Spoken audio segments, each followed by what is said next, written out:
Radio Free Skaro!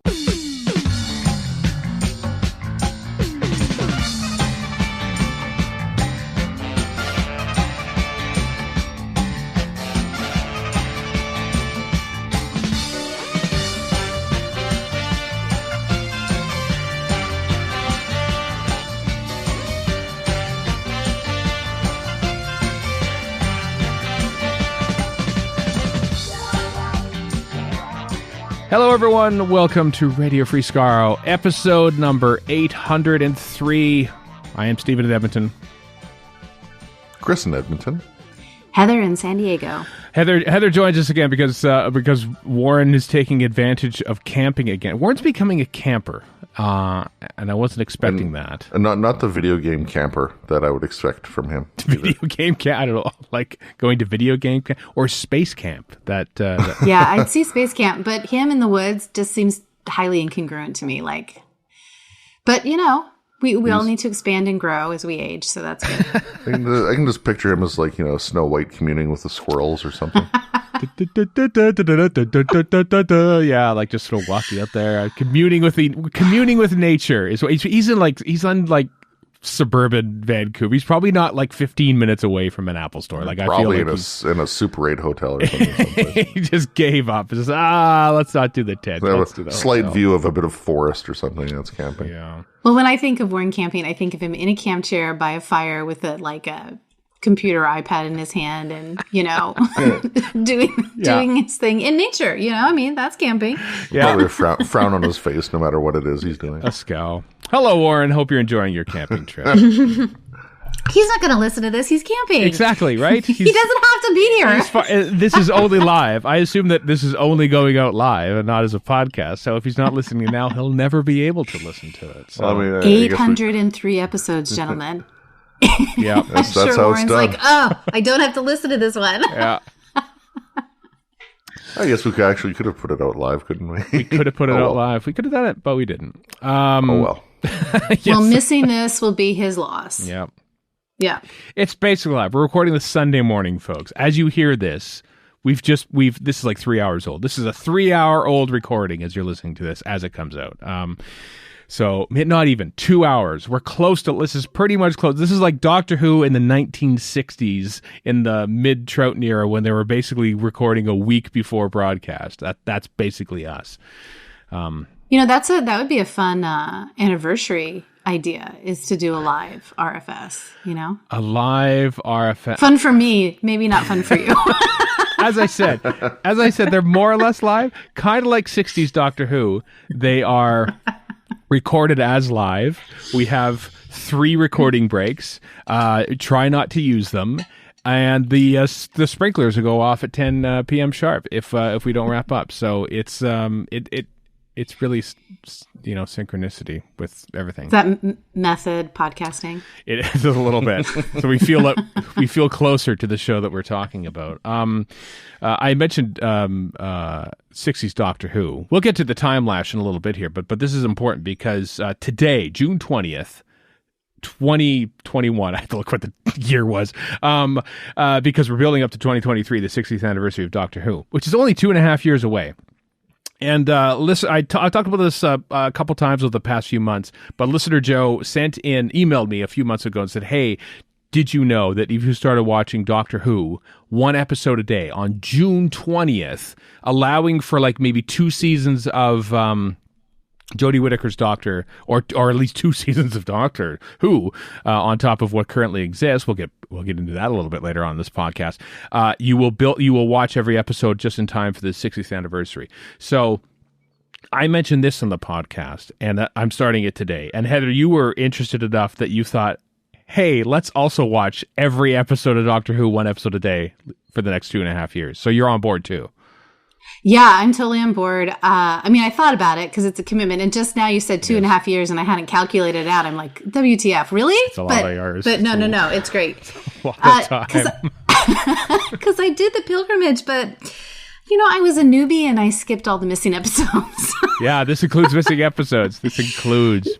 episodes. So I've had a little bit of imposter syndrome about completion. Mm-hmm. So, you said you were going to do it and I thought, hey, all right, if other people are going to do this, this would force me to sit through, whatever missing episode version is au courant that I can get my hands on. And then I think I will come out feeling I've earned my badge as a completionist and having actually done the pilgrimage. So I'm excited. I mean, and one a day, you could do one a day. You could do one a day, especially in the early days, the first 26 years of Doctor Who, apart from season 22, because it's only half an hour. You're only watching half an hour a day.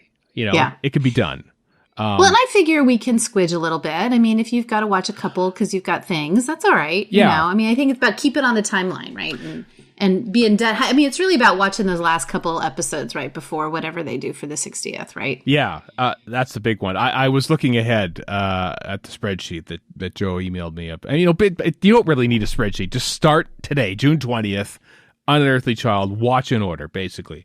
But I noticed that come Gallifrey 1 next year, it will be the Space Pirates throughout that whole weekend. And all right, we're definitely going to have to get together and watch them together. Yeah, I know. It's like part of me was thinking, I can't pause Gallifrey 1 to go and watch an episode of the Space Pirates. But then I thought, Gallifrey 1 is the perfect place to watch the Space Pirates. Oh yeah. Yeah. If you're gonna have to watch the Space Pirates, that's the place. Do it with 3,300 other Doctor Who fans, right? I'm in on that. You could have like a screening or something. Like get a convention room, someplace like because there's no more video room, right? No, that's right. There isn't. We should put it in, Steve. Ask Sean if we could do it as a thing. We could watch all of it. We could watch all 4 episodes at once. Right. Squidge a little bit, so we don't have to make ourselves to that room. But that would be kind of fun. A Space Pirates great. Well, I mean, you say room. I remember at a Chicago TARDIS one year when it fell on November 23rd. The Friday was November 23rd. And I had an Unearthly Child on my laptop, and I just sat in the lobby and watched it. And some people gathered around to watch it as well, because of course I had to play it at the exact time. So a room is not necessarily essential to do this thing. I was thinking the end of a hallway, but the lobby's really loud. It is. So outdoors, maybe. Anyway, I'll have them all loaded up somewhere. So I will be ready to watch. I've never been to the pool, so we could all go down to the pool if it's nice and just pull a bunch of chairs up. Space Pirates. Hey, water. Yeah. Space Pirates. That's true. It works. It works. Totally works. We can find a tie in there. Milo Clancy. Anyway, it starts. If anyone wants to join in, by all means, go for it. We need a hashtag. Well, what would it be? Did listener Joe have a hashtag? I know he didn't have a hashtag. And it's too late to think of one now because we're live. So I don't hashtag DW60. That sounds like a good one. DW60. It's DW60. Okay. Hashtag DW60. There we go. Hey, would listener Joe be willing to share a spreadsheet? Do you think? It was a read-only thing. But as I said, go to Wikipedia, and they have a list of every episode, and then you just go to there. So that's how we're going to do it.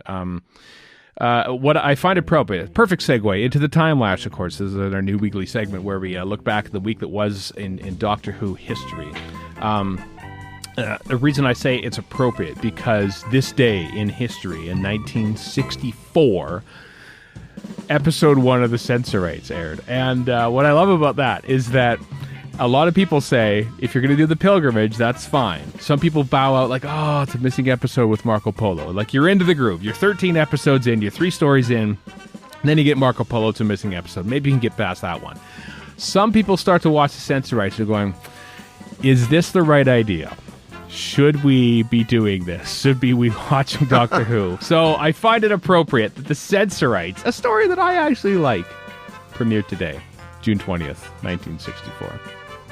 So there was another episode on for today, wasn't there? There was. 2 episodes. Inferno was it Inferno, yeah. Episode 7, yeah. This week is a week of season finales, actually. I know. You got Inferno, War Games, Green Death, Almost Evil of the Daleks, Time Monster, Big Bang. Lots of season finales. I know it is a week of endings. Like you said, the War Kids, the Troughton era ended June 21st, 1969. In a piece of film that they shot weeks before they even knew that John Pertwee had been cast. His casting was announced on June 17th, I think, just 4 days before the end of the War Games. But yeah, Troughton era ended. The Joe Grant era ended, as you say, Chris, on the 23rd with the Green Death episode 6.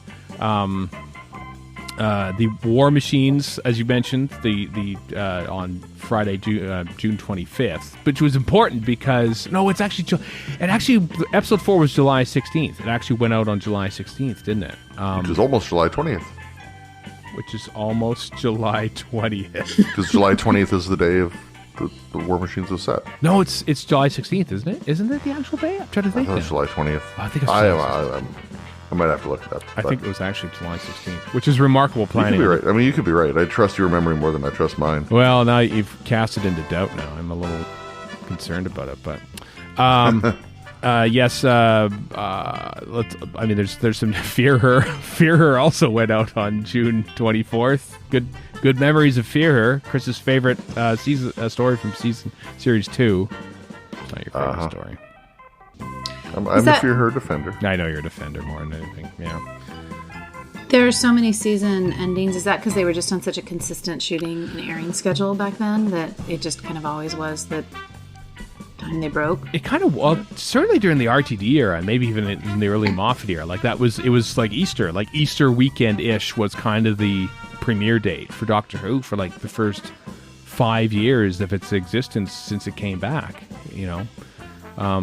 Which made it kind of, it was nice outside. And I remember, it's 28 degrees outside, and I'm watching The Big Bang at, noon on a Saturday, and it just feels like, I kind of, it because we somehow watch it live, everyone.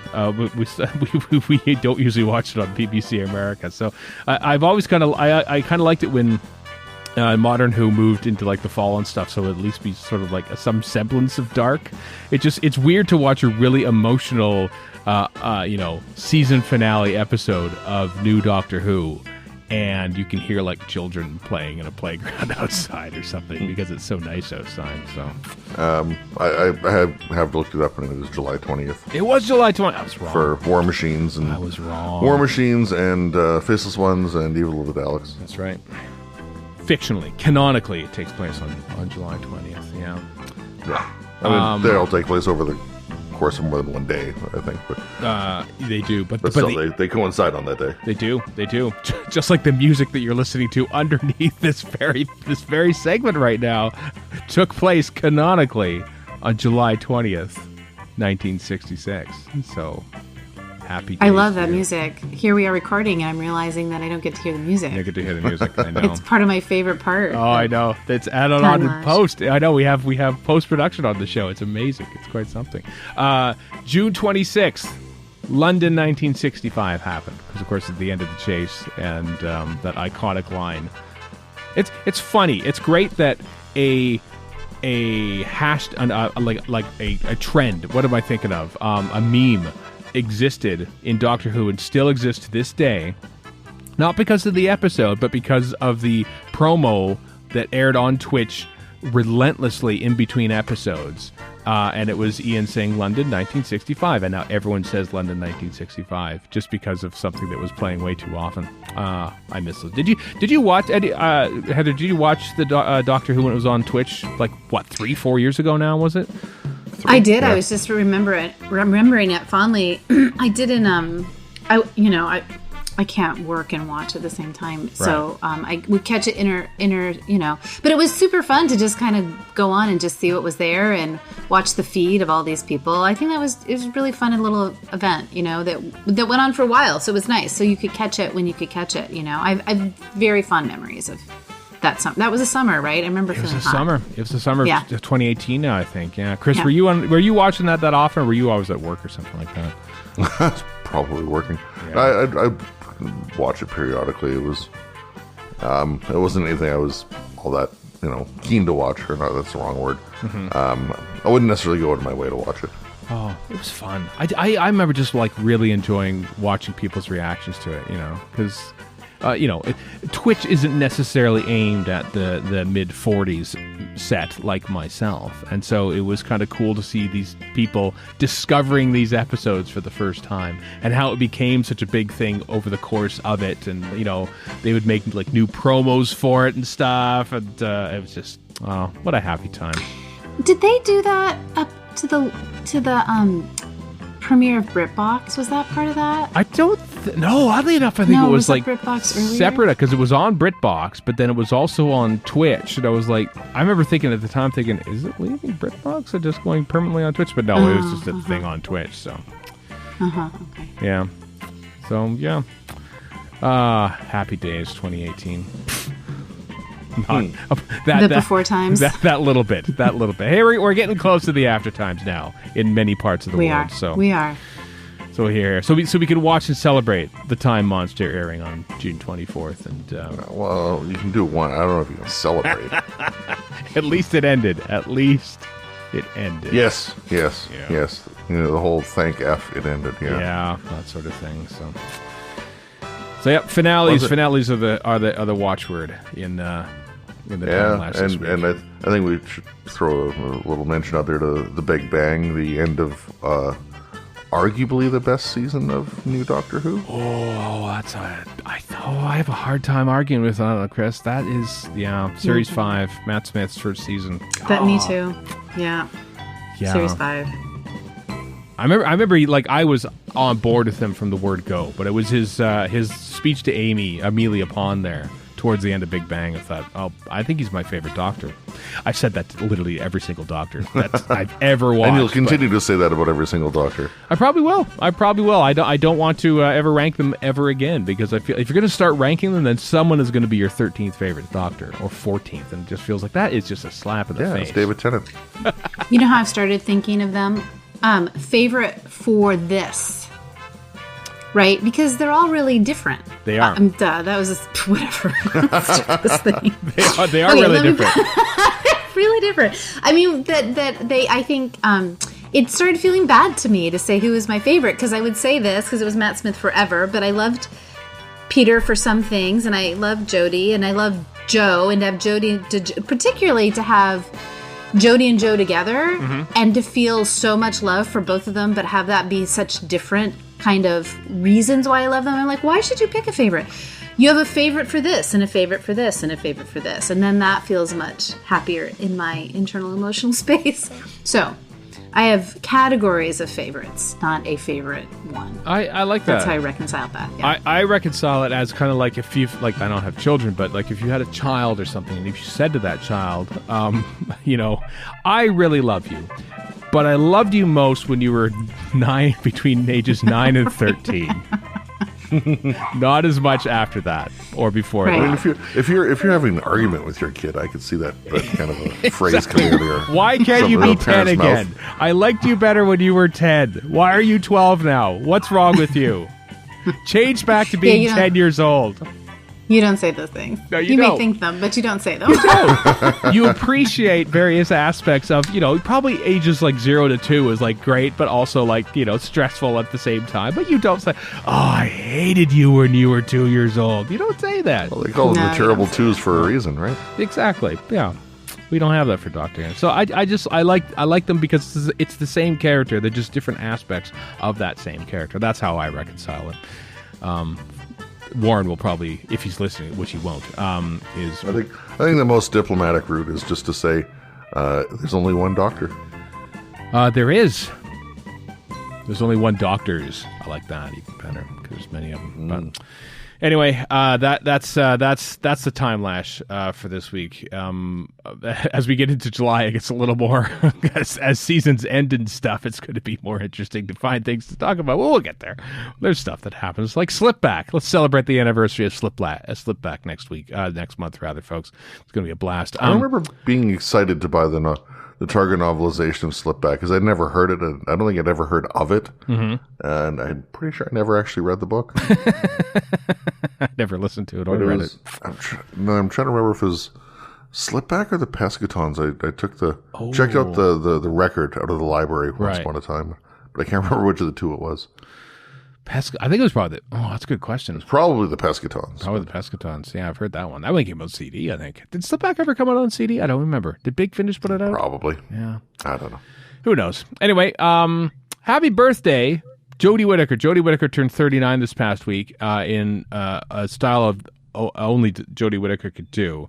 The last time they were shooting Doctor Who, she made it a big day all about herself. And obviously her cast loves her enough to give this ridiculous dress that she wore with buttons all over it. This is "I'm the birthday girl. I am 3 today," with a 9 on there as well because she was 39. Mandip Gill shared it on her Instagram, and then there's a picture of Jodie as well in her trailer with a whole bunch of balloons and stuff, looking ever so gleeful.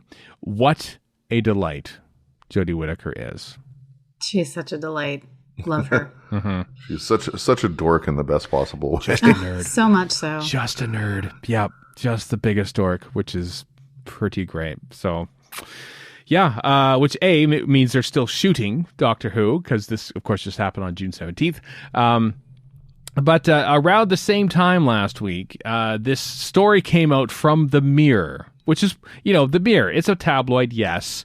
But Nicola Medlin, who writes a lot of Doctor Who stuff on there, is never too far from the mark when it comes to her Doctor Who scoops. And she put out a story that said that there will be two basically specials in 2022 that will see the end of Jodie Whittaker's Doctor. Of course, there's going to be a series, 8-episode series, 13 coming, maybe in the fall, who knows? And then those 2 episodes.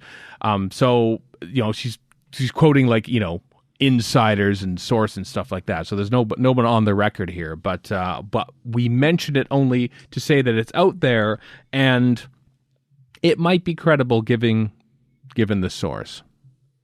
Your thoughts, either of you? I'm just super sad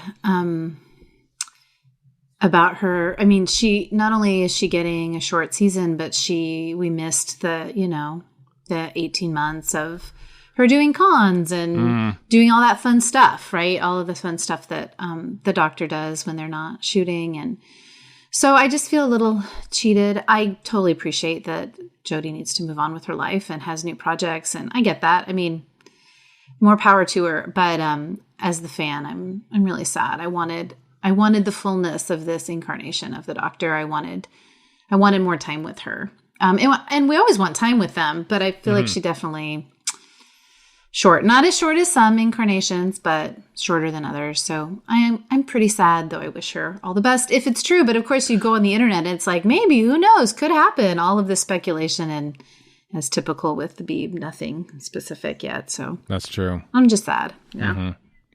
Chris, anything? I mean, annoyingly, as you kind of alluded to, the Sun, the Mirror, these tabloid publications have had some scoops over the years where they were correct, and there's every logical reason to think that Whittaker might be done, because the tradition has been 3 years. 3 years.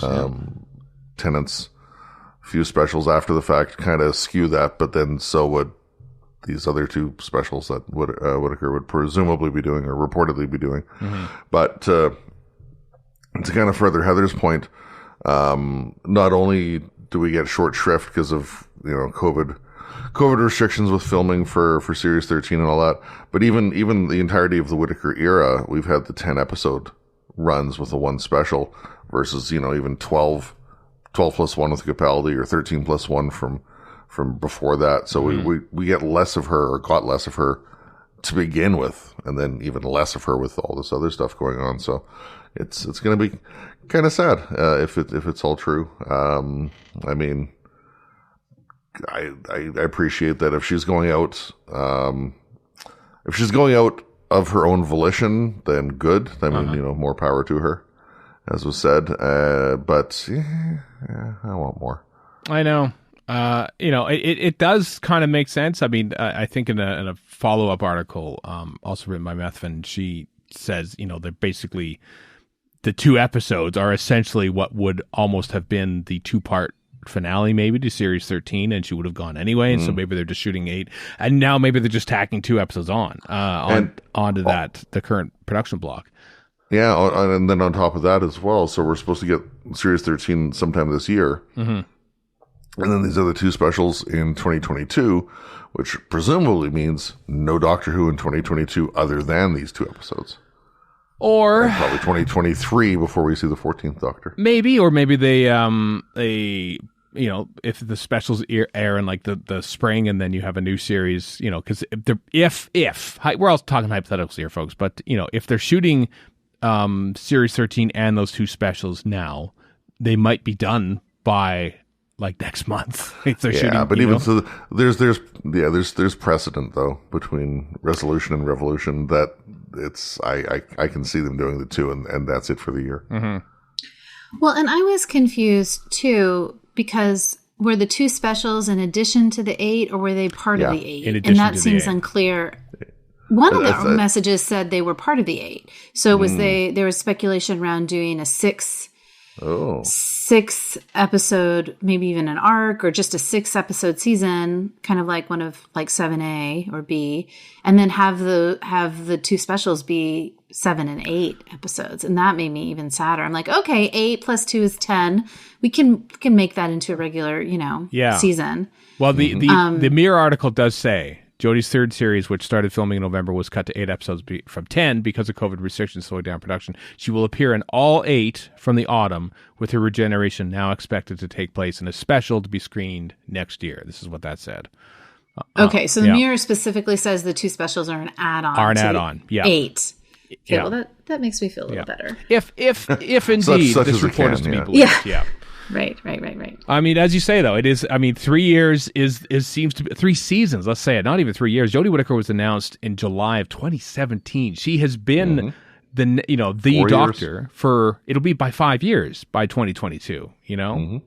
It's a long time for a Doctor when you think about it. It is unfortunate that really the only constant of Doctor Who being on air every single year was basically the first 4 years of its rebooted existence, because we had the gap year in 2009, and then there was like sort of gaps in Matt Smith's time a little bit, and Capaldi had a whole year off, and well, PCAP he was pretty consistent at first, wasn't he? We got into a kind of regular schedule with him for maybe it's just his first 2 seasons. The first 2, and then they took 2016 off, and then 2017 was his last year. And you think they announced him on August 4th, 2013, and he finally signs off in 2017. So Jodie Whittaker already will have been like the Doctor for longer than Peter Capaldi will have been. She just hasn't been showing up on screen as much because of various reasons. So yeah.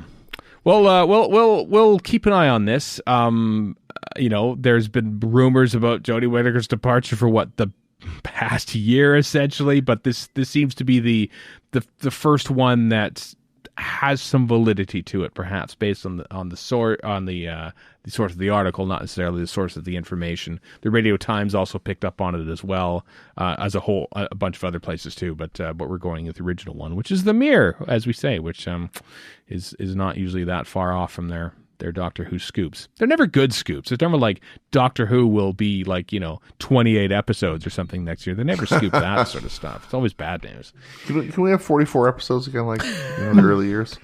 We would be we would be run ragged. It's like, another episode. Okay, we never have to figure out what to do though. And that's true. We just here we go. We're talking about the Dominators episode 3. Everyone, this week on Radio Free Skaro. I'm old enough to have grown up with network TV, 24 episodes, or episodes a year. Big fall, all the new shows came out in the fall, and they all closed down in the summer, and you moved into reruns. And I have to say, I miss that kind of TV, where there really was a season. There's a TV season, Yeah. And it was, we didn't record stuff. Sorry, so.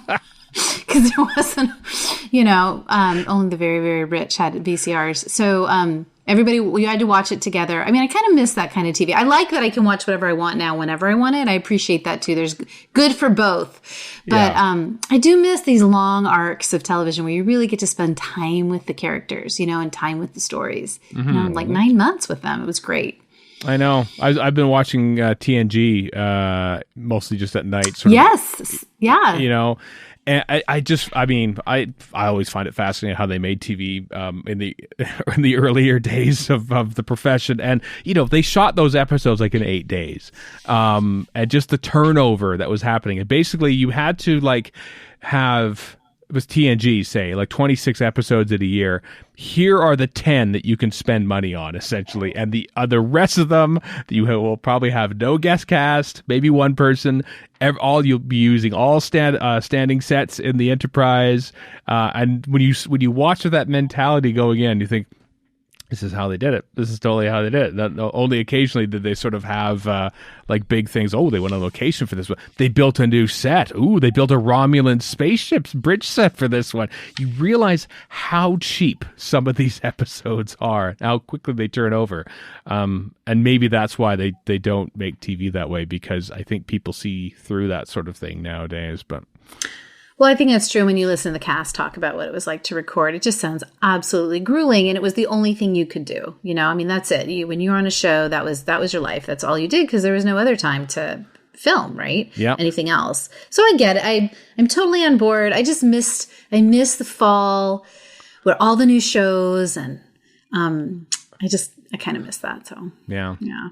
Well, it's still there on network TV. Still there for the 8 of you that still watch network TV. Yeah, I'm like, well, I'm sorry, who watches network TV? Yeah, that's the thing. Well, and the network TV I do watch isn't like that. Like, I just watched Debris. I don't know if anybody watched Debris, which I really enjoyed. Most of the way through it, yep. Oh, wow. Yeah, I thought it was pretty good for network TV. And we had 10 episodes, right? So I think 13. 13. Okay, well, it felt like 10. 13. 13 is not 26. No, it's not. Just so we're clear. So even the good network TV I like, when I do watch it, is still super short. Even a lot of the stuff this past season, just shortened by COVID. Like, there's a lot of stuff that would have otherwise been 22 that got shortened to 10, 12, 14. Yeah. Do you think Debris would have been a longer season without? God, I hope not. You didn't like it. I'm not a fan. I'm watching you got it. through I'm some watching of it. it. I've gone through 8 or 9. It's just, it doesn't know what it wants. Oh. That's true. I think that's. I mean, there's criticism of it, but I found I came back to the characters, and I came back to the story, and mostly I want to know what the spaceship looked like. Like, that's what I want to know. Sure. How do all these pieces and all these different functions fit together? For those who don't know anything about Debris, they're going to be totally lost. But one of the true, sorry. For me, the conceptual stuff is usually what gets me. So I love love the fact that these pieces of debris can each do different things. So this is spaceship debris, right? So if you haven't watched the show, I don't know. have fallen to Earth. Ooh. And little bits can do different things. So you have a nice variety of things you can explore story wise, because Debris Piece X does, was the one that spoiler alert, I guess, the one that changes the atmosphere to chlorine based, right, or one that does whatever else. But when they transport you through space and or the ones that were caught up in there's the window in the field or something, and people were there for trapped for 40 years or whatever. Yeah. It's great. It's a great concept, and I think the acting's well done, and nice production values. It's filmed. It's probably filmed in Toronto. Isn't everything filmed in Toronto? Vancouver, probably. Vancouver, yeah.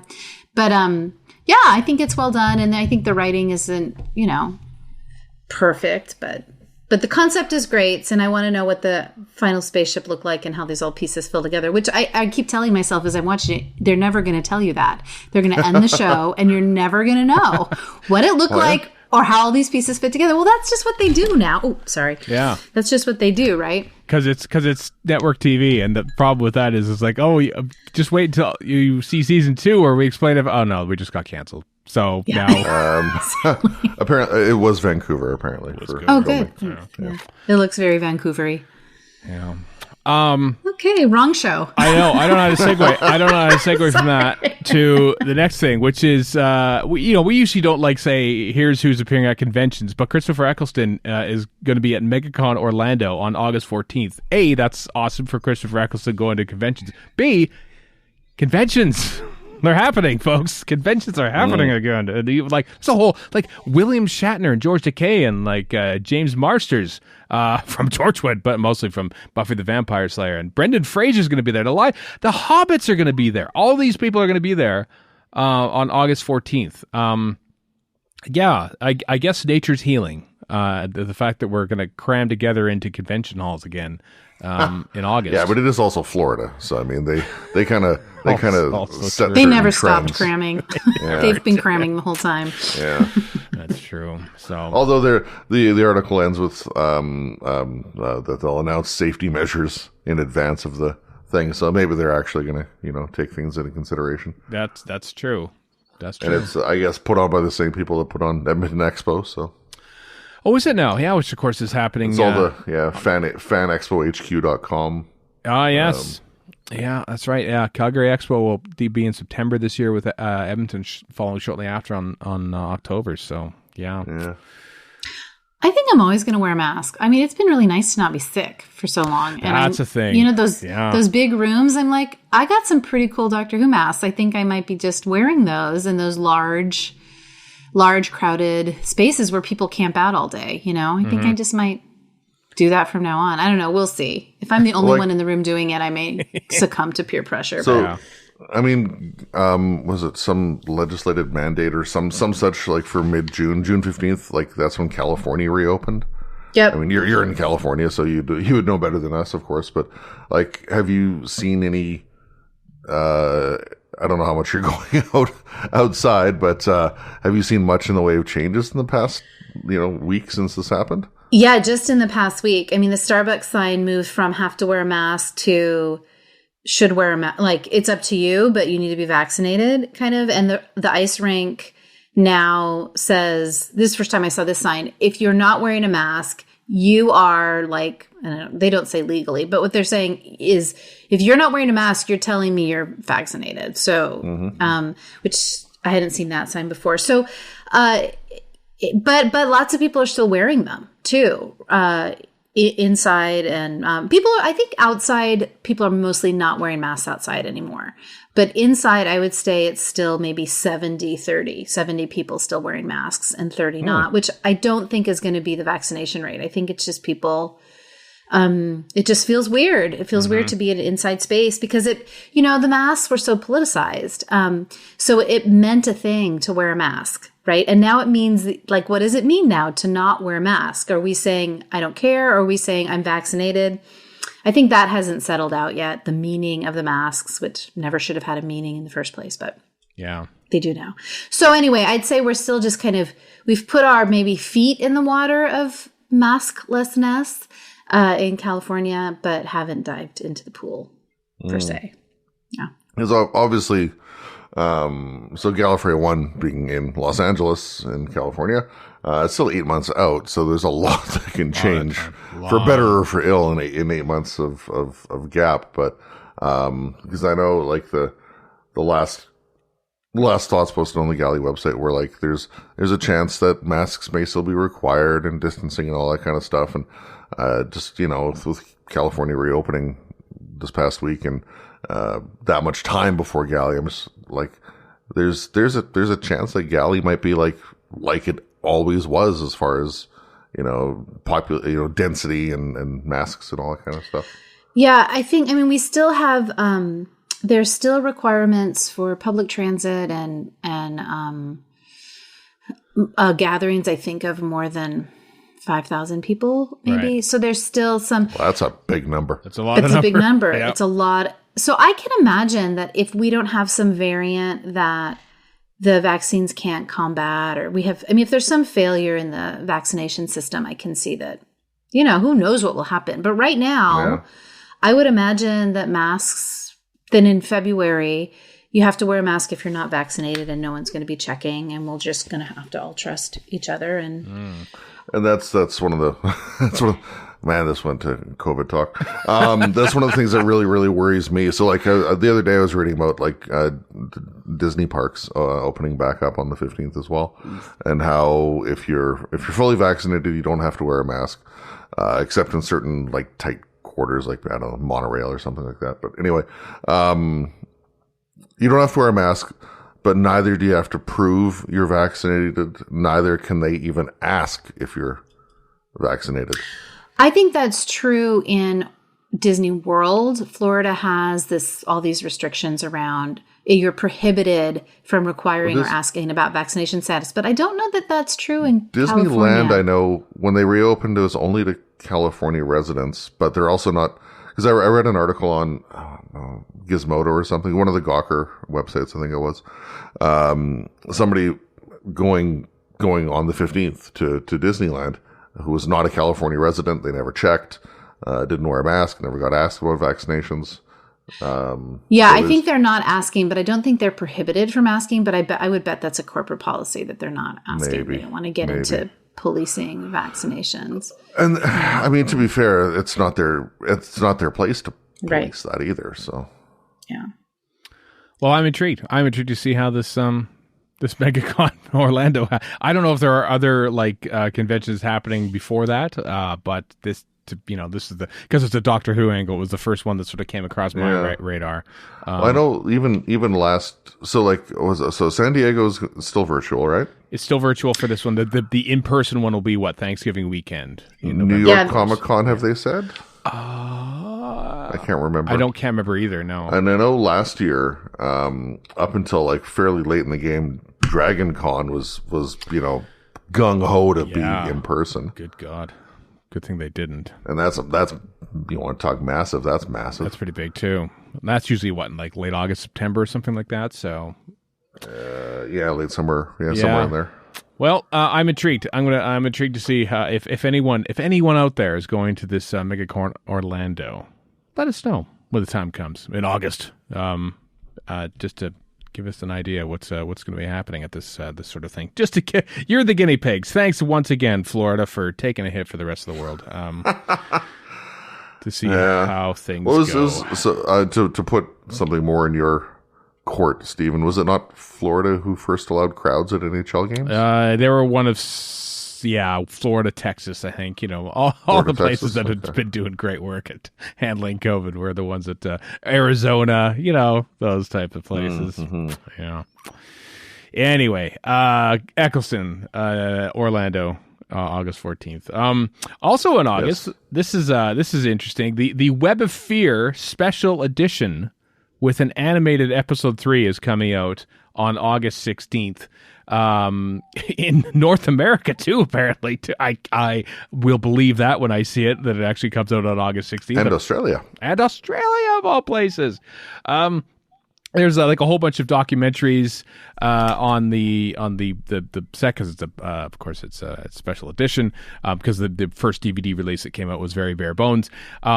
But with the third episode being animated, of course, because Phil Morris has failed in his attempt to get back the real episode 3, 10 years after through his he lost fingers. it. I guess it did 10 years ago. Yeah. Some people have been talking about this animation style. It looks a bit weird in that rigid. It kind of looks a little bit. Well, the animation style kind of reminds me of early Xbox kind of graphics. But I have to say, the way it's done, it's kind of like they created a digital multicam set. It feels like an episode of Doctor Who from 1968. And I kind of appreciate that. You get the sense that they are angled, that they're actually cutting between shots. But the animation itself is a little bit iffy, but they are animating to, 25 minutes of audio. Yeah. So I actually don't mind it. I think it was on the Power release, where they had some good stuff about talking about the animation, how to do it because they only had the audio. Mm-hmm. I guess they had camera scripts as well, but just the difficulty involved with bridging that gap. Yeah. But I don't know. I mean, it's kind of sad that maybe this means that Web 3 is forever gone. I don't know. I always feel that every time an animated episode comes out, I'm thinking, that one's gone forever, isn't it? Yeah, and also what really makes me sad is still freaking no Blu-ray in North America. We can buy it on DVD for $30-something from Amazon, but no Bluray. No Blu-ray. Just like everything else. I imagine it might be region-free, the Blu-rays. I know I bought Shada. That's the only one I bought, and it was region-free. But I keep thinking I should just take obviously the information's out there. I haven't looked up to see which, like, for, whatever, Fear from the Deep or Power of the Daleks. Or, like, I don't know which ones are or not region free, but I should just take the plunge and order the darn UK ones. I'm just gonna wait for the season 5 box Blu-ray set to come out, and it'll be on there. That's kind of the counter is eventually they're gonna hit that, or we might get something else instead, or maybe something will get found in time for those who, like, there's a reason that we haven't had a Hartnell or a Troughton Blu-ray set yet. They're just waiting for all those film collectors in England to, transition and into the next life and allow their vast hordes of film cans to be sorted through and missing episodes returned. Also, it's got to be that much tougher for them to produce those things because, like, the bonus materials, like, there's not a lot of people who are still alive from that era to do stuff with. Like, you got Annika Wills, and if you want to track down Jackie Lane or whatever, there's a handful of people that you can do stuff with, but they've done stuff. Yeah, I know what you mean. Yeah. Anyway, April 16th. I haven't checked when the actual date is for Canada or the US when it comes to the DVD. I thought it was the same. Was it actually the same? It won't be. I don't know. It won't be. I'm just loading up Amazon to check my pre-order here. July 31st, 2025 is what Amazon says still. So it's not correct or current. That's Amazon Canada. I don't know about Amazon US. July 31st, 2025. What? That's what it says. That's a heck of a wait for a pre-order. It's not coming out in August in this country. I guarantee. Yeah, probably not. Yeah. Also, the U.S. site does not say anything. That's all. No date whatsoever. Not coming out in August in North America. Guarantee you that. I don't know what the vinyl releases are in North America, but the Mythmakers is coming to vinyl on August 27th. These for those people that enjoy the vinyl releases. God, they look gorgeous. They look really nice. The artwork is great. It's of course the missing episode audio for the 4 episodes. Yeah, I wish I collected vinyl, and I would get these because it just looks great. I would put them up on walls, but we don't have the largest house, so or apartment indeed. So I don't buy these. So Heather, you don't buy the vinyl ones either, do you? No. I'm old enough to be like, what? Why would you want records? They scratch, right?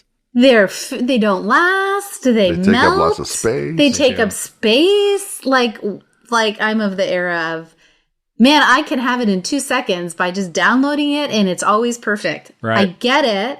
I get why people love vinyl, but it's not retro for me. It's stupid. It's not stupid. I mean, I do get the nostalgia about it. But when you had to live with records and your favorite record would get scratched and then you had to wait to go to the store and then maybe they had it, maybe they didn't. And so you played it anyway, and that same little word played over and over and over again, and the amount of frustration. You kids have it easy. You millennials. You don't know what it was like. You don't know what it's like.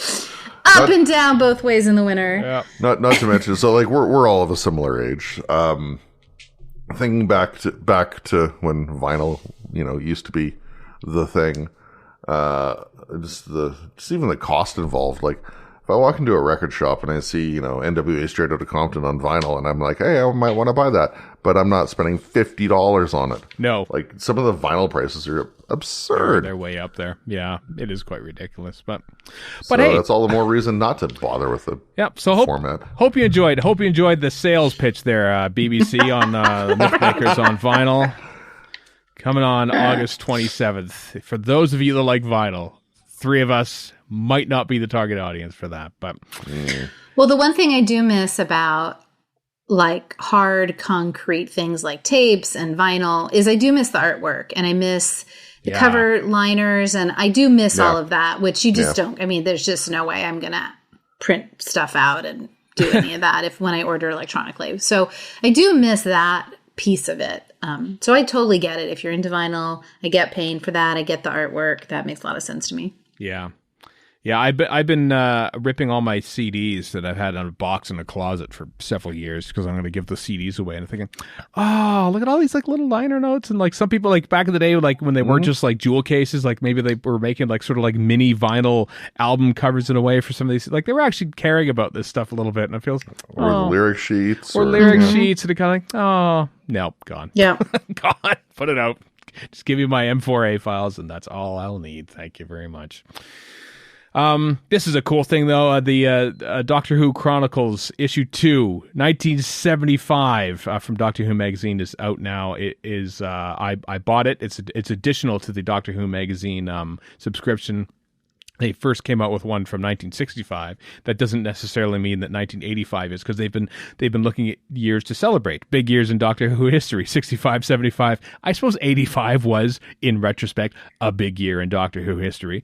Given that well, how else canceled. are you going to celebrate Attack of the Cybermen? Well, and indeed the cancellation. Let's look back at Slip Back in Doctor Who Chronicles issue 3, 1985. Let's feature Timelash like never before.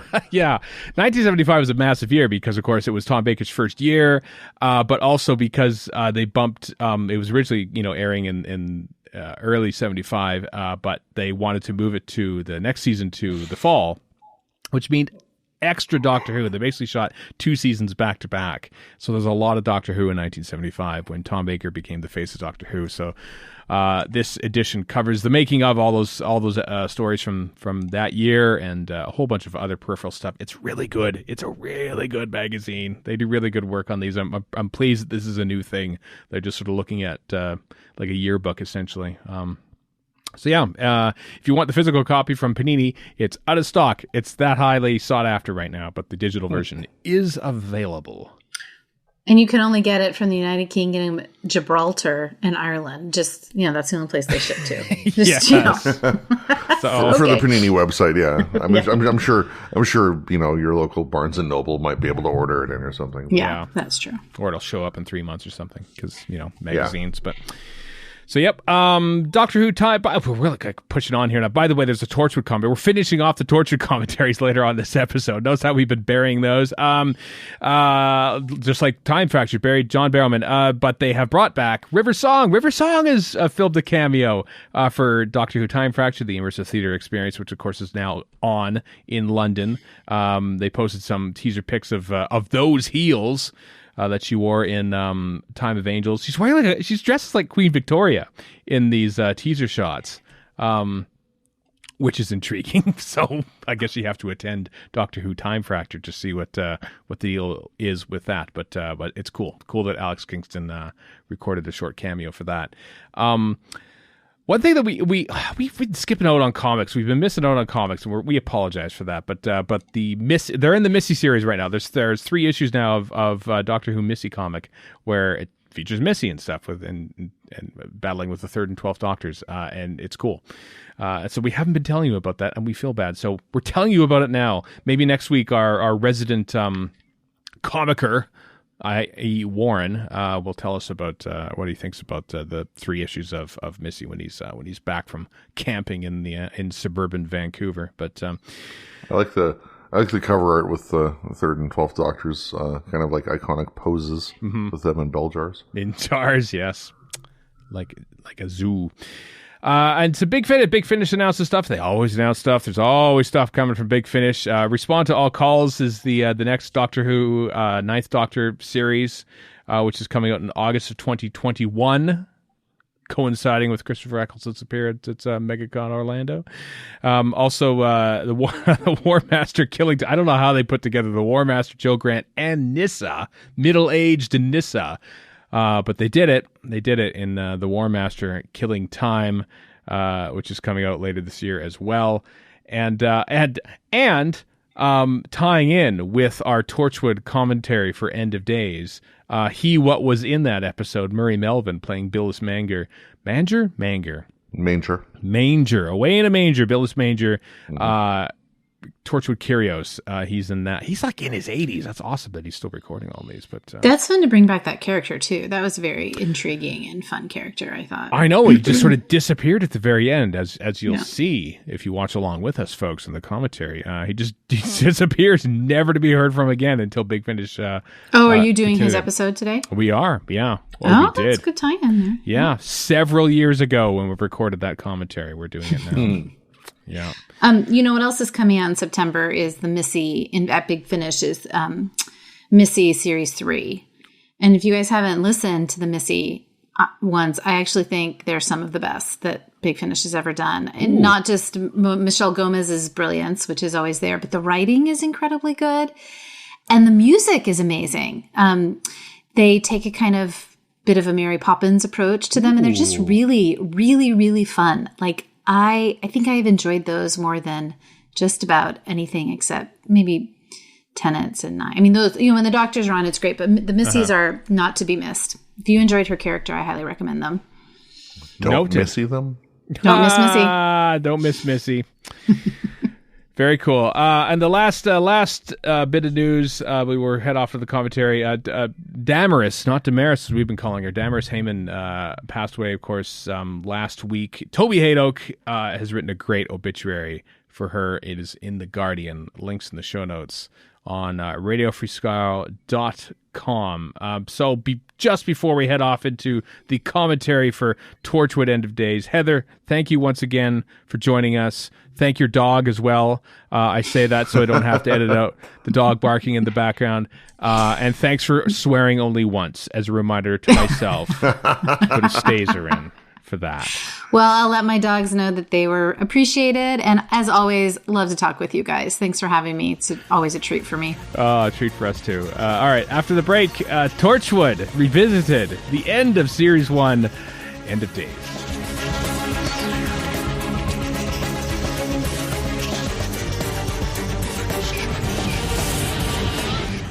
This is it, folks. This is the end. The end of days, you might say, for our Torchwood Revisited Series 1 commentaries. Yes, the finale for Series 1, the double header airing on New Year's Day 2007. This thing we're watching is over 14 years old. Can you believe that? 14 years Good old. gravy. Yeah, I can believe it. You can't believe that? When the special effects show up near the end, I'll believe it. I suppose so. Things that were 14 years old when this aired was the 30th anniversary of Doctor Who. The much more than 30 years in the TARDIS special aired 14 years before this. And here we are 14 years after. I don't know. I like it also aired almost too. 14 years before this. What's that? Dimensions in Time. Dimensions in Time. It never happened. It happened. Did. Once. We did a commentary about it, so it existed. If we do a commentary for it, it exists. Just like we are validating the existence of Torchwood Series 1 now by doing commentaries of it for the past few weeks. The last of which we'll do right now. So I hope you all have your legally purchased Blu-rays, DVDs, HD DVDs, VHS copies, U-matic cassettes, SVHS copies as well. I only have it as a series of animated GIFs. Have the GIFs. Line up the GIFs in order, if you please. I have a tapestry, a medieval tapestry. If you have an audio events from the events from the show. The Bayou Tapestry is Bayou down on the Bayou. Bayou, I think. I like to see the Bayou Tapestry actually too. A bunch of alligators and stuff. Anyway, here we are. End of Days, Torchwood, Series 1, Episode 13. In 3, 2, 1, play. And I say this about everything. I don't have any memory of this episode whatsoever. Now, my question is, were they aware they're going to get a Series 2 by this point? Yeah. I have to think so, yeah. Yes. I have vague memories of the very, very, very, very, very, very end. I recall the thing rocking through Cardiff, very briefly as I recall, but... And I think I think Warren, if you don't remember the very, very, very, very, like very, very end, you may find it exciting. Oh, don't tell me! Don't tell me! Oh, maybe I do I'll say know. no more. I'll say no more. I think I do not remember the very, very, I think very, I very, very, do very kind of end. remember. Oh, Although I'm thinking it probably Super dry. involves Martha Jones somehow. have they reconciled? It's just the reconciliation. I think they have. They're all Well, better they're now. on better terms now. That's good. I always liked this couple. They were very sweet. They're a strong team. Oh, he doesn't know yet, though. He still doesn't know, does he? He has no Well, she clue. retconned him after telling She him. retconned him, yeah, that's right. Oh, right. I'd forgotten Or about retconned him and then told him. I want to say, does he become aware of things in this or in Warren's favorite episode from Series 2, which is Meat? that. Oh, boy. Oh, boy. Yeah. As Kai Owen smacks his bum. Meat. He smacked his. Oh wait, no, smacking his knee would have a different. Yeah, very different deed. Yeah, this is very much an RTD thing about stuff happening on TV, and they're watching it happen. BBC News people. Oh, so I'm on Doctor Who? No, you're doing Torchwood. Wonder if Kai Owen was told like, like we're gonna need you to just go naked in the scene, or if he's Have like, you ever worn a sock? or if Well, he's you're like, if he's like, I think I should go naked in the I scene. think I'm going to go naked. Yeah. Hopefully, They actually couldn't stop him from going naked. hopefully, He just kept walking around naked. If you're maybe these- clear that with your cast mates if you Are are these going to do 17th that. century poltroons? Yeah. I hope so. This is so RTD right here. This is so this is, RTD. This is Aliens of London type of. End of days. Look at that episode title and everything. Yeah, this is. Clearly, this is shot in 2007 because they're all like looking with somewhat surprise on TV. Whereas in 2016 or onwards, it'd be like, you'd be blasé about everything that's going on now. Aliens invading, huh? All right. Sure. Do I have to wear a mask? Again, I'll just go in the bunker Yeah. that I've set up for this sort of thing. Oh, there's the hand. That's Chekhov's hand. Oh, Chibnall wrote this. Wow.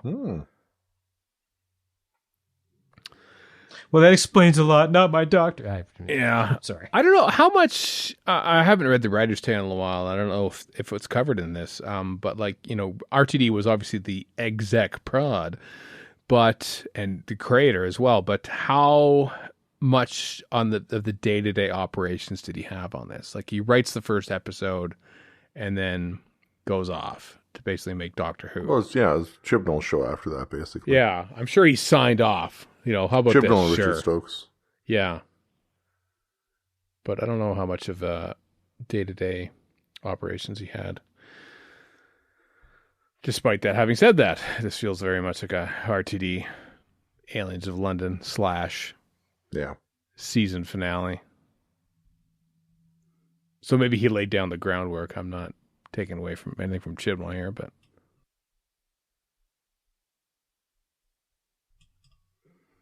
as you'll remember from a few minutes ago, says Owen Harper, because of course it's aired back to back on New Year's Day. I wonder what time it ran, because this was like a 9 o'clock show, right? It's post Watershed. I think so. Yeah. So did they? Are we looking like 10 o'clock here? Like, is this that late? Probably, Like yeah. everyone's wanting to go to sleep. Like they had a pretty rough night ringing in 2007, the night before. Who wants to stay up late to watch 2 episodes of Torchwood on New Year's Day? 18.6 million people. That's who. Didn't get that many, but. We are watching the last episode to have its original broadcast on BBC Three, though. That's for damn sure. Mm-hmm. As it keeps moving up the chain. I think what BBC Four is going to like all archive television now. It's like Yes. classic, Yeah. and which is a shame because they're basically bumping out the artsy fartsy stuff that BBC Four is known for. Yeah, but also they've some stuff that was on BBC Four has been shifted up to BBC Two, and Oh, okay. now the BBC Three is making its broadcast return. Yeah. Ooh, PC Andy. There he is. He's the guy. Some stuff from that might have been original programming on BBC4 might now be on 3. Who knows? Okay. Yeah, you brought up BBC Three because I was like, BBC has been and gone and come back again, basically. There and back again, a BBC Three tale. This is kind of a Moffat finesse. This is like the Wedding River Song mixed with RTD Aliens of London, basically. That's what we're watching it right here. Mixed with the inverse of Rhoda Monroe. What the heck was it called? Eaters of Light. Yeah. Yeah. Because there's a Roman guy. Is that what you're talking about? Sure. Or a mix with the Romans from 1965. Clearly. Yeah.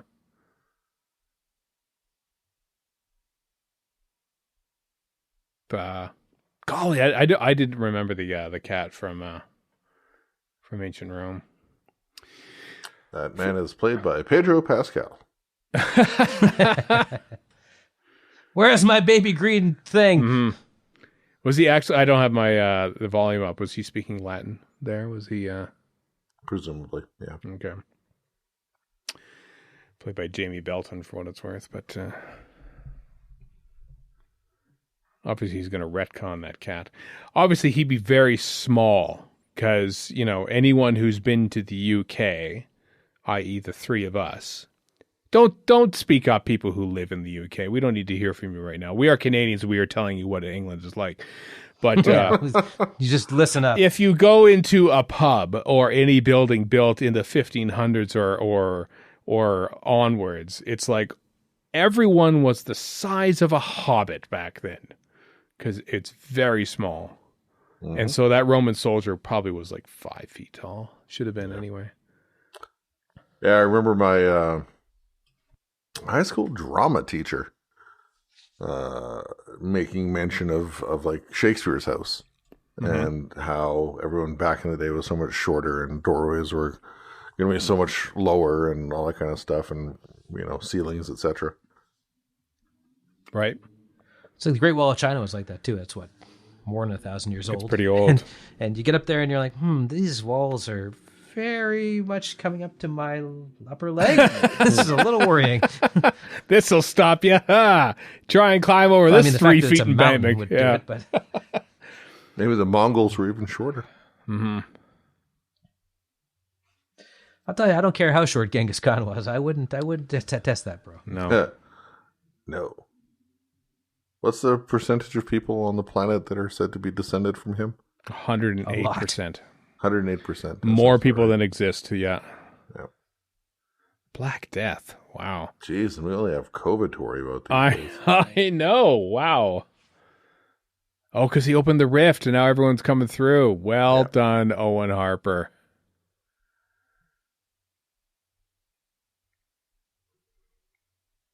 The heady days of pandemics and stuff like that. Plagues. Yes, heady days. Yeah, I know. Long since passed. Well done, House. Like, we never wore this in the depths of COVID. I'm hoping that would, like, you know, we're all relatively mostly vaccinated by the time we see this. By the time this comes out, let me tell you, we aren't there yet, folks, when we're recording this. We're all wearing these hoods around. We've decided face masks don't work. At the very least. Just gear, just pad up. Just pretend it's bubonic plague. Well, Owen, language. I know there's a pandemic. Language.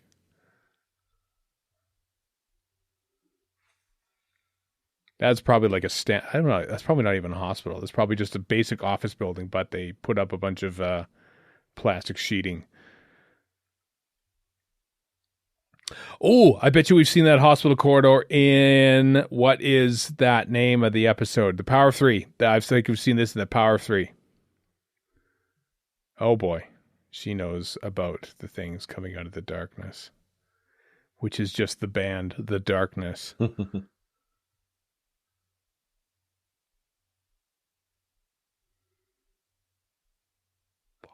did she disappear? Ooh. Is that like the end of time? Is that, we could say that now, by the way. I didn't break any laws. I'm referencing something exactly that about him seeing someone who shouldn't be there, but could be his mom.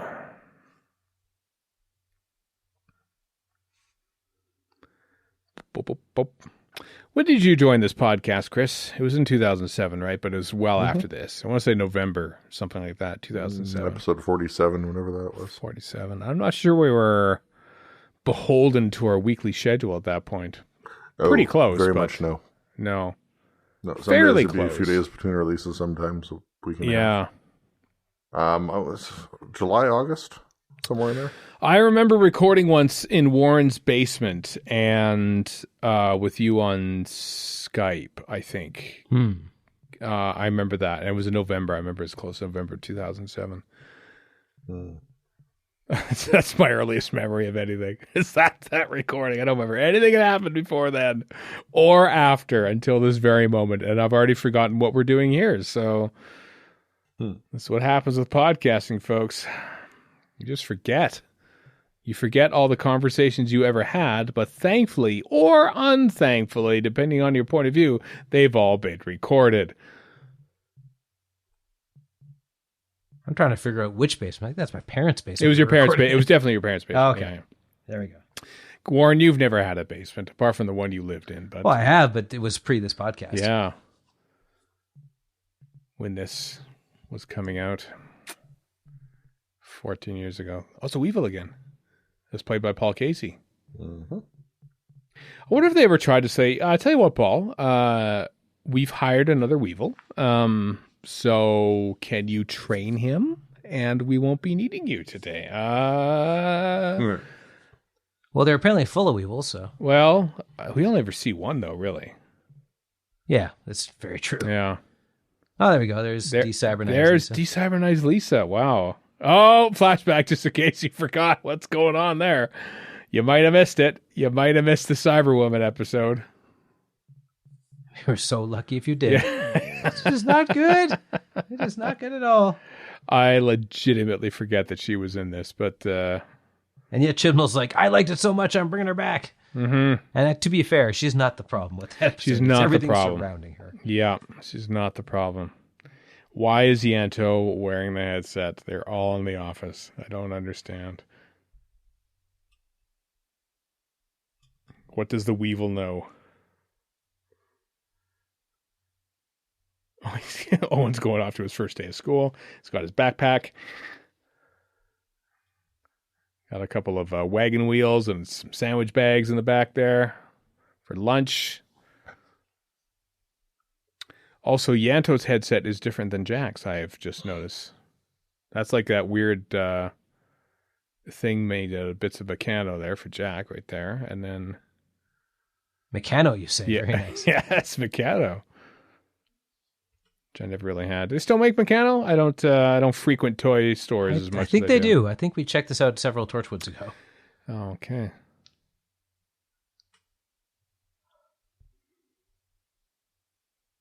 Do you have any memory of this, Chris? This episode here that we're watching? Very little for this. Yeah, part. I know. It does not ring a bell. But they're angry about something. He's kind of got a point, even though Owen's unpleasant as hell. He's not wrong. No, I suppose, but they're going to put stuff. There you go. There's the rule. There's the first rule right there, as I said last week. Don't mess with the rift. But he messed with the rift. He messed with it. Maybe you shouldn't have bothered. With the rift? Owen. Yeah, that's right. Oh, here we go. We're getting into character stuff now. You don't even exist. Whoa. Yeah, Tosh knows that. Yeah. Or But she was has there. just Owen. recently learned that. Yeah, Owen wasn't, though. They never had a team meeting about this. By the way, I don't exist.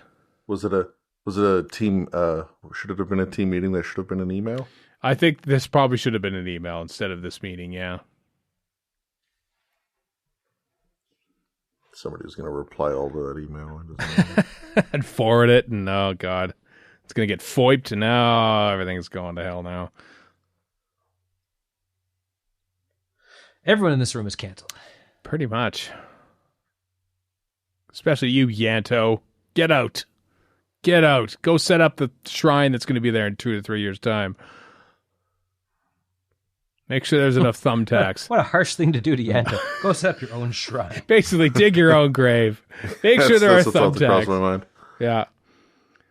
Again, that shrine is still there. It is like 14 years, not 14 years, nuts. 12 years after that episode aired. There's still a shrine to a fictional character in Car. It's amazing. It's just amazing.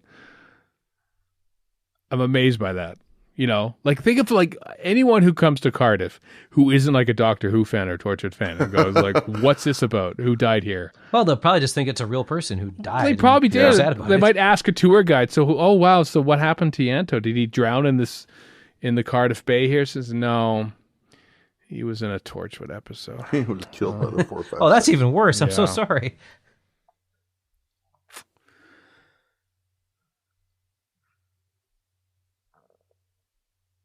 Well, now they're all fighting. Mm-hmm. It's the Captain America Civil War portion of Torchwood. Can you imagine if Gene Roddenberry, I've been watching TNG these days and reading the background story of it, and like Gene Roddenberry was thinking, no one should fight in the 24th century. Everyone gets along. No conflicts Which ever. doesn't make for interesting TV at all. No, it doesn't. And so, like, I bet you if Gene Roddenberry had to look at Torchwood and said, no, none of you should be fighting. It's the 21st that's why the first century. Everything happens That's here. why the first two series of TNG are like, they're just trying to work around his dumb rule. Oh, they really are. Poor Owen. Is this in Cardiff? I've never seen this. That's it's a nice looking mall, though. I remember this watch shop. I remember this from the first time we saw this.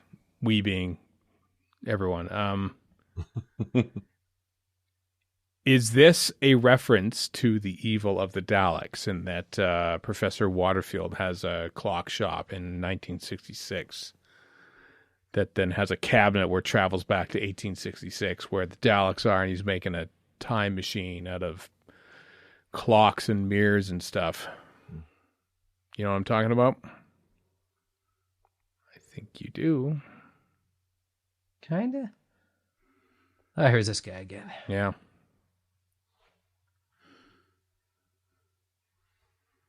I know he's been in the Torchwood audios. Yes. Yeah. Murray Melvin. 88 of time of recording this. Been in a ton of things. Murray Melvin doesn't seem like the right name. He needs a name like Alfonso Trapezoid. That's Well, kind of what he looks like. he in that was getup. born Alfonso Trapezoid, oddly enough. But, no, his actual name is Murray Melvin. Like, he's born in 1932. Like, you know, that's Murray Melvin's not a good name. I gotta call him, as you say, Alfonso Trapezoid.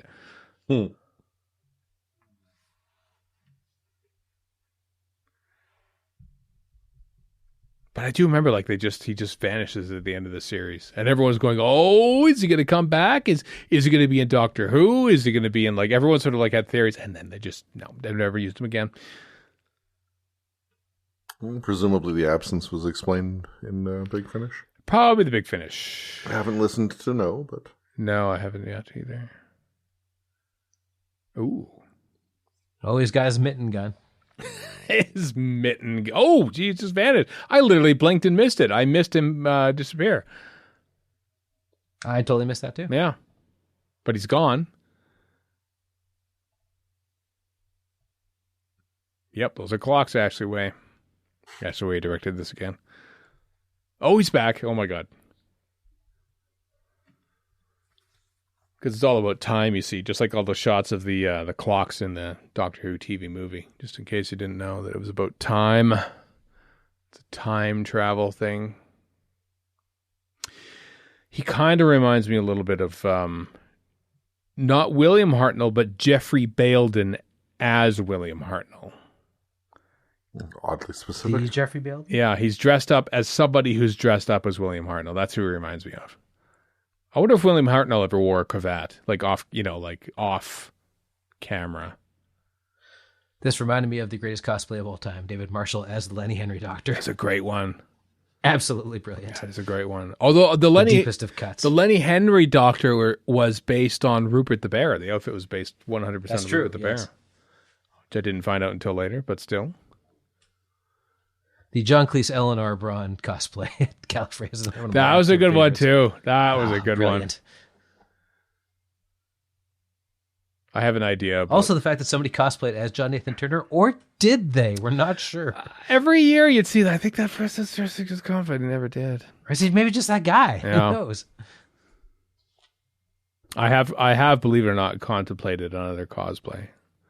I'm not saying because I'm not sure I'm gonna go through with it. So, but it's in the works. By in the works, I'm saying I've thought about it. I've Googled a couple of images. But that's about as far as I've gone. Wow. Yeah. Research. That's a telephone. That's grant. about it. We're recording this in early April. Understand? So like maybe by June when this is going out, July. I will have more concrete, or I won't. It'll be like, you know what? It's January 15th. It's almost Gallifrey. Why not? Let's give it a shot. That's how Meta and Brian did it, right? They just would only ever think about things. Well, I've been on the inside of that, and there's some last minute work. Let me tell you. Oh yeah, but they sort of know what's going on. But there's a lot of planning ahead of time. Yeah. That, yes. Yes, the good old days when you could just put in sepia tone on the Avid, and away you go. It's a flashback. I was watching one of my favorite Star Trek movies, Star Trek VI, The Undiscovered Country, relatively recently, and I saw clips of the director's cut, which, you know, sometimes you think, "Ooh, director's cut, maybe it's better." And you know the scene where the Spock does a mind meld with what's her name? Kim Cattrall's character, whose name I can't. Valeris. Yes. Valeris. Which I always found untoward. It was untoward, but like during the scene, as seen in the final cut, you know, she just sort of says the names of the conspirators and stuff. But in the director's cut, they do this, like whenever she says like Admiral Cartwright, they do this white flash to this awful like slow-mo footage of Admiral Cartwright and flashback. Don't need it. It's like, do not need it. No, it's so out of 2008. Oddly enough, it's before its time, but like you're taking the wrong things from before its time. If you're going to look into the future 16 years, then take the right things from it. You know? It's one thing I've got to give. I can't remember what the name of it is, but it was one of those terrible Leslie Nielsen spoofs that he did for The Rent, basically. Oh, yeah. But it's got a whole thing where he meets a guy, and then 10 seconds later, they do a flashback to the exact same scene in black and white. I was like, okay, you got a point for that one, Leslie Nielsen spoof. That's pretty good. That's funny. This is where she tells Reese, right? I mean, this has got to be it. I mean, he's got to know now. Like, I'm not just in the drunk tank now, am I? Mm-hmm. No, you're not just in the drunk tank. Your cellmate one cell over is Hannibal Lecter. He has eaten people. He might eat you. And I just want to warn you that as his movies go on, they get progressively worse. Yeah. Although the TV show is apparently good. I have never seen reason to see anything other than the original movie. By original, I mean not the 1986 movie, but... Manhunter's good. Manhunter's a good movie. I remember. Brian Cox. He of Adventure Space and Time fame. That's true, yeah. As Hannibal Lecter. As Sidney Newman as Hannibal Lecter, actually. Now, the Red Dragon, be the inexplicably not Me Too'd Brett Ratner, right, is not so good. Yeah, how can you top it, really? I mean, you know. So I haven't look. I've only seen 2010 once. I know you're a defender of it, Warren. It's good. Yeah. It's not supposed to top 2001. Yeah. It's a completely different kind of movie. It's just a straight up sci-fi, and it's fine. I'm not sure what Chris thinks of 2010, but... The movie? The movie. Contact. I like it. Oh, the year. Like the it year a as fair well. bit.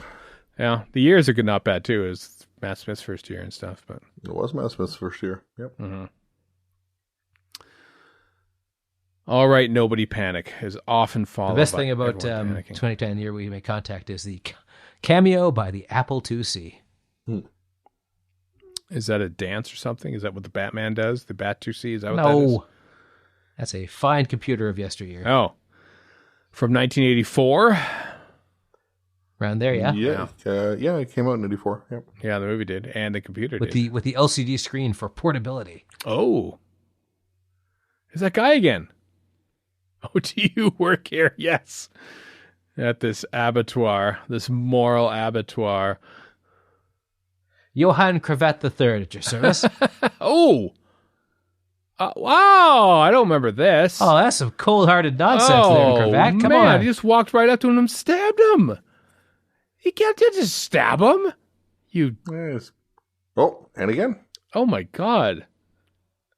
I don't remember that. That's awful. No, I totally forgot about this. I feel like things are going to get changed here. And how do we go from that to King Kong Abbadon? we'll find out. I know that King Kong Abbadon does not last long. And that I didn't mean to rhyme that or anything like that, but I just remember like it basically he storms out and it's like, oh my God, there's a big thing. Oh, it's gone. Okay. Mm-hmm. I feel like probably that was a budgetary decision, but that's pretty grim. That is very grim. This is quite bloody, I have to say. This is worthy of class, the amount of blood and gore going on here. My favorite thing about class is how little any of the teachers care for those children. They do not. They do not give a crap.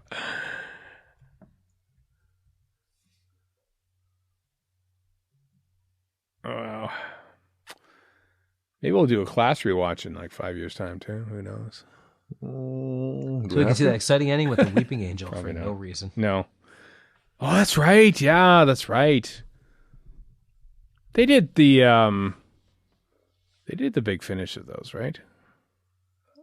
I think so. I've actually forgotten. And I didn't hate class. It wasn't No, terrible. no. It's just I know just kind of there. I've said this before. It's the first time in the Doctor Who spin-off universe where I feel like something wasn't made, with any part of me. Like, Sarah Jane was like, "Oh, this takes me back to the olden days with Sarah Jane," and this is like, "Hey, it's Captain Jack and it's more adult and stuff." And but I felt like YA is just a whole other world to me. It doesn't. It's not part of my universe, and it was very much geared towards that. And I'm not too sure they knew how to market it either. They think, what do we do with this? Yeah, I was going to say, my biggest beef with class is not really the show's fault. It's the really poor marketing. Hey, stay tuned. Something really exciting is going to happen. That's like, who are we pitching this to? The kids love the digital these days. They like watching it on BBC Three, but it's going to be down low, but it's going to be there, but download it. And why is it not Queeby? Yeah, it was a confusing thing. I want to hear the story from Patrick Ness on that one. He wrote it, because I know he seemed very perturbed by the cancellation of it, but more F-bombs. Oh, the old F-bomb for he had a second series planned out, didn't he? I think he did, because or something. Yeah, because it's obviously left off in a cliffhanger, but this is some justified swearing here, I think. I guess so. It's not, as I say, it becomes more mature. Mature. Did Reese die? Did we just see him die? Is he dead? He's dead, isn't he? I guess we'll never see him, and then, oh no. One thing I don't remember is the resolution. Like, do they just wind back time? Is that what happens? I don't remember either. Turn back time. Yeah. As the song goes. Cher comes through the rift with her, spandex and black duct I'm pretty tape sure. outfit. And her super long, Captain straight. Jack would approve of that. Her super long, straight variety show hair.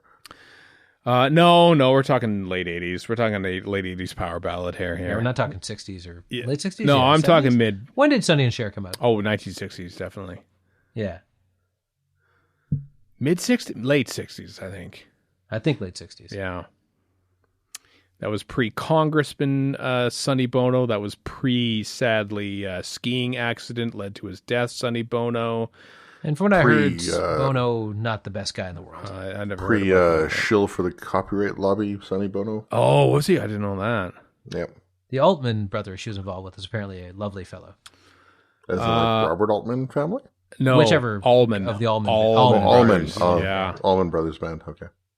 I just remember reading an interview with Cher, and she had nothing good to say about Sonny Bono, and she had plenty good to say about the Allman brother that she was involved with, whose name escapes me. Oh, Greg? Wasn't Greg, was it? Maybe. I got to tell you, I was not expecting us to dip into the Allman Brothers during this Torchwood commentary, but there's a connection there. Man, I think you said this before, Warren. Bad management style here. Not good. Not good. This team structure is not working. Not good team structure, no. I think they have every reason to go to HR with a complaint. I definitely would. This is why, listen, Boss unionize. pulled a gun on you. Everyone, What else this is happened? what this is why you need unions in the office right here because of this, because this would just not fly. Oh, I see what's going on. She's literally gonna turn it back time. She's gonna be Cher. Boom. Oh my crap! I did not. Locks him. Wow! A mutiny.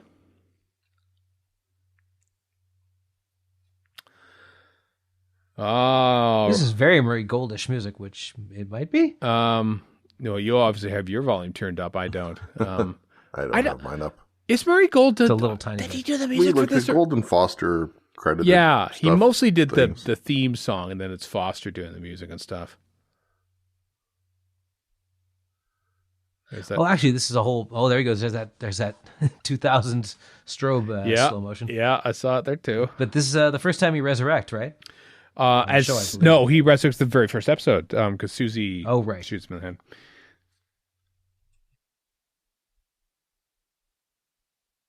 But because he did it with his own gun, does that mean that? Good thing Jack died with his eyes open, so he can scan his retina. They're not going to do it Demolition Man style, are they? I don't know if I've seen that movie. It's interesting. It's a Sylvester Stallone, Wesley Snipes movie from the 90s. Oh, yeah. But it accurately predicts a lot. Oh, wait, is that the San Angeles one, the Taco Bell? Yes. Okay. And the thing about it is, I recall watching and going, there's a ton of ideas in this. So it seems to me that it might have been a thing that dropped in Sylvester Stallone's lap rather than was come up with his consent. Oh, God, there's just a ton of sci-fi ideas in it. Mm-hmm. Like he was the hot thing at the time. So it was floating around. It's actually kind of an entertaining movie, to be honest with you. That's right. Oh, my God. What is this? What is even happening here? Oh, geez. This is very RTD season finale. I don't know why I said. Oh, there's that strobe stuff again. These Weevils, these poor guys, they just it's a miserable existence being a Weevil. They've been through the ringer, haven't they? That's got to be a model shot. Because that part is they're actually dropping stuff in the set and everything. A lot of stuff is happening here. I got to tell you. Oh my God, he's somebody underneath that table just shaking it. Yeah, well, he disappeared too. Mm-hmm. Other stuff previously did a moment ago. So this is the big reset button, I guess. We still haven't seen Abbadon show up. Well, I know we've only got like 13 minutes left in this thing. We've barely seen Billis Manger. Yeah, there's a crack on the street. Abbadon's coming up pretty fast here. He's got to be coming up, whatever his function is. But is he the destruction mayhem? Is he the Rift? Tosh was kind of running around like one of those Galaxy Quest guys. Oh, we are going to go this way now.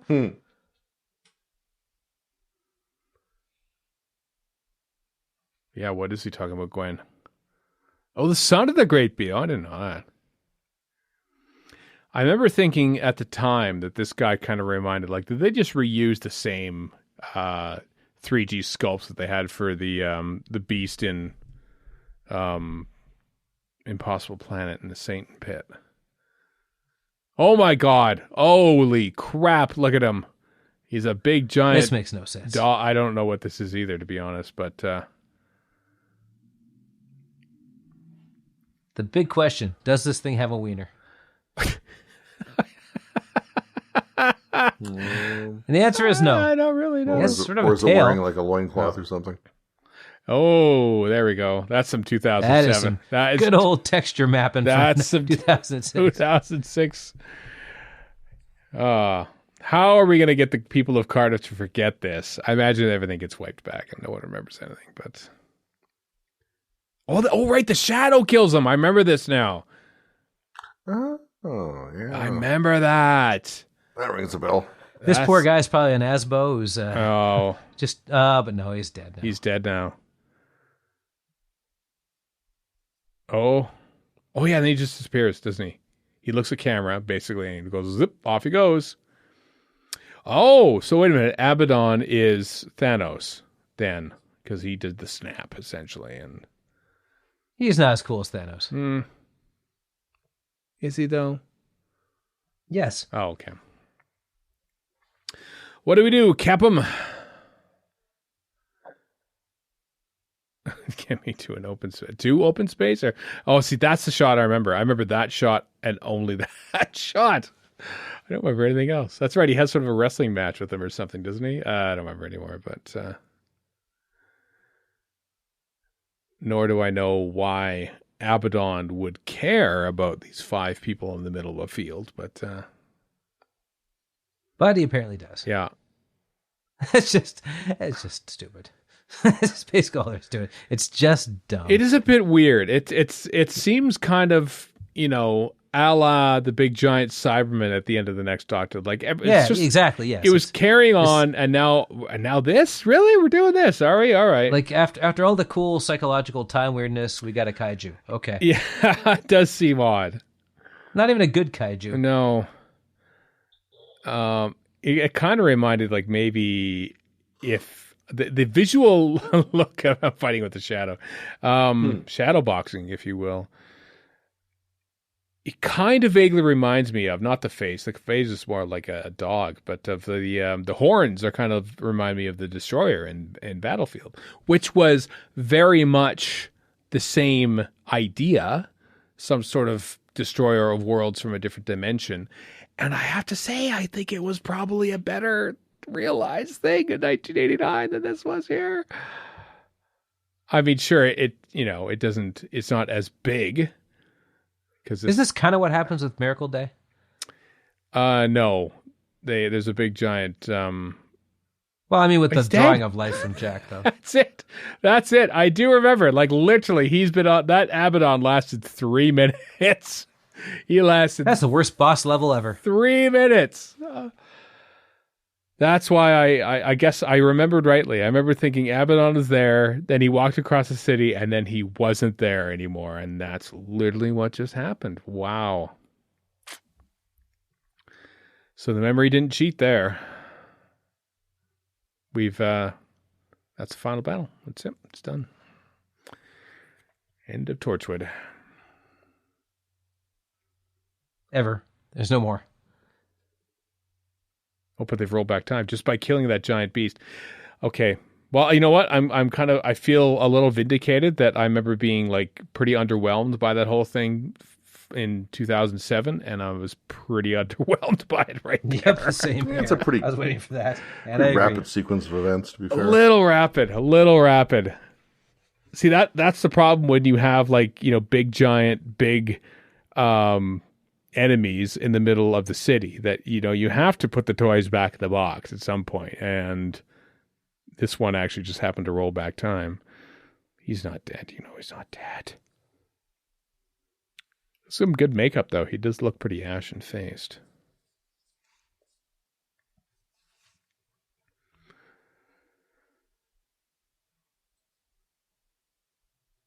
I want to sit with him. Is that do you want to go into the chamber with him, Gwen Cooper?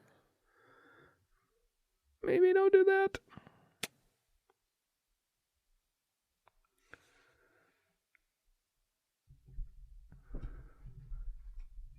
That's not a real set, is it?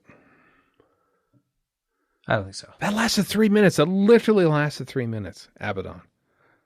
The Abbadon era of Torchwood. And then Billis Major. The Abbadon era, yes. Like, it's almost like Billis Major just like disappeared and never to be seen. Like, it reminds me kind of like of Roger Delgado's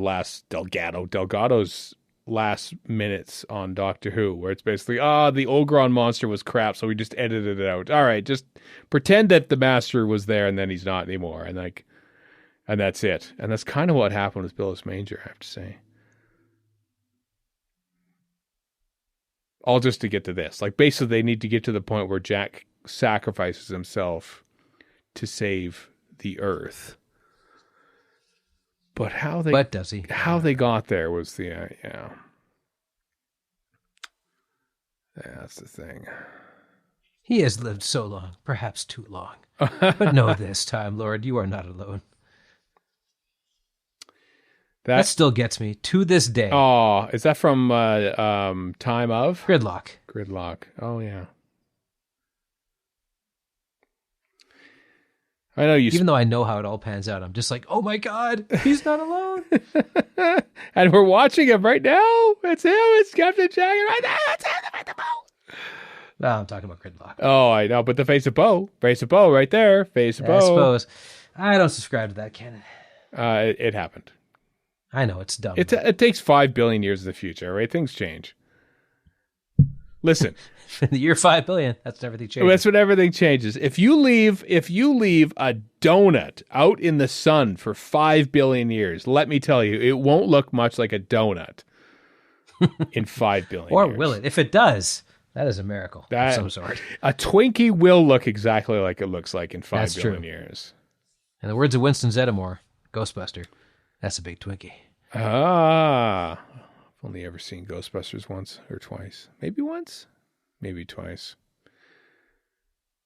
I guess he's really I dead. have no enthusiasm for this new Ghostbusters Afterlife. That's right. They made a movie, didn't they? Filmed in Alberta, I believe. It's filmed in Alberta. Yep.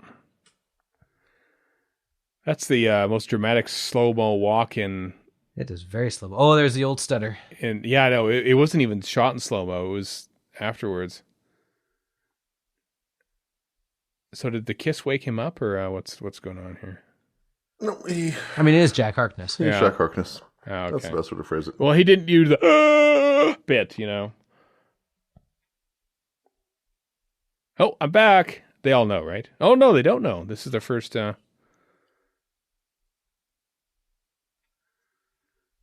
Yay, he's not dead.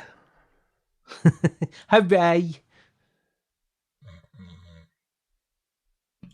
Now make out, you two. Hurry up. There we go. There we go. See? They obeyed me. That's how the commentaries work, after all. It just feels like they kind of ignored that whole plot element for most of the time after Cyberwoman.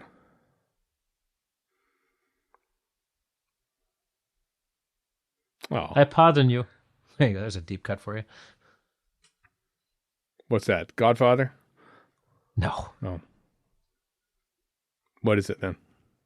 It's Schindler's List. Oh, that movie. I say that movie. That is the Torchwood Children of Earth of movies. It's a very good movie. What? Oh, okay. And that right. I don't know. I was like, you better dial this one back. All right. I don't know if I can watch it again. It's just like, no, it's something you watch on a yearly basis. Well, yearly, but it is exceptionally. I think right now I'm working on. I think I've seen it twice. I think the second time might not have even been in the century. I might have watched it because they premiered that on TV with limited. Yeah, without ads. With no ads. Uncensored.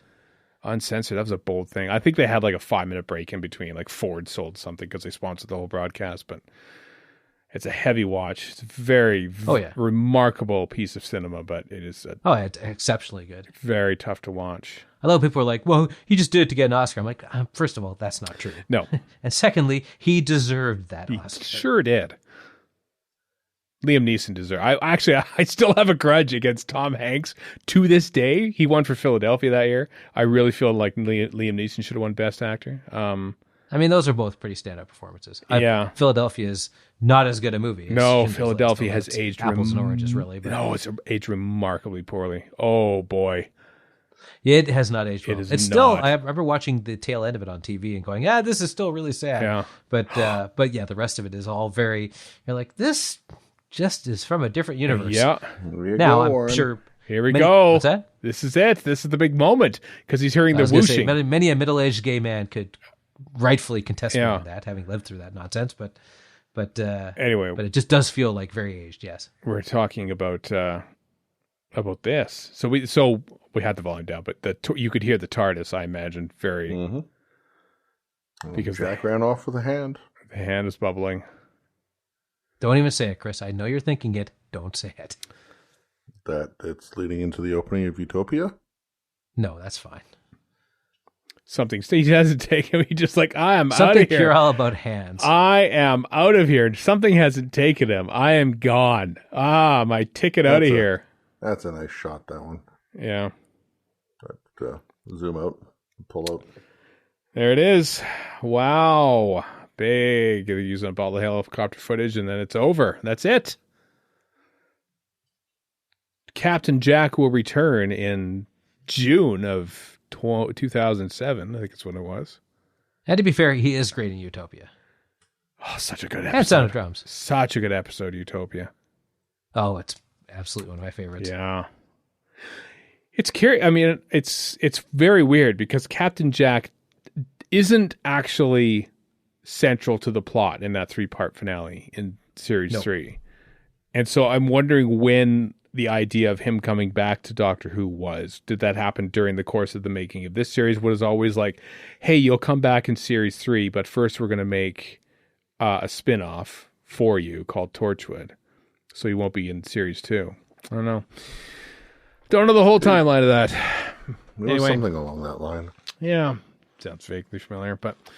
Well, folks, I hope you enjoyed our look back through the years at Torchwood Series 1. I hope you watched along with us. I hope if you didn't watch along, I hope you listened along with us and enjoyed our, at times, off-topic banter, as is the style of things. At times, on-topic is more Occasionally, we might have drifted off-topic and talked about other things, but we steered it right back on course in the next 30 to 60 seconds afterwards, so it's all good. It's all fun. It's all part of the thing. So that's it. Next week, I'm sure there'll be another episode of this very podcast you're listening to right now. But here in early April, we don't know what's coming next. So we look forward to it as much as you do, hopefully. So until next time, I am Stephen in Edmonton. Warren in Vancouver. Chris in Edmonton. So long for now.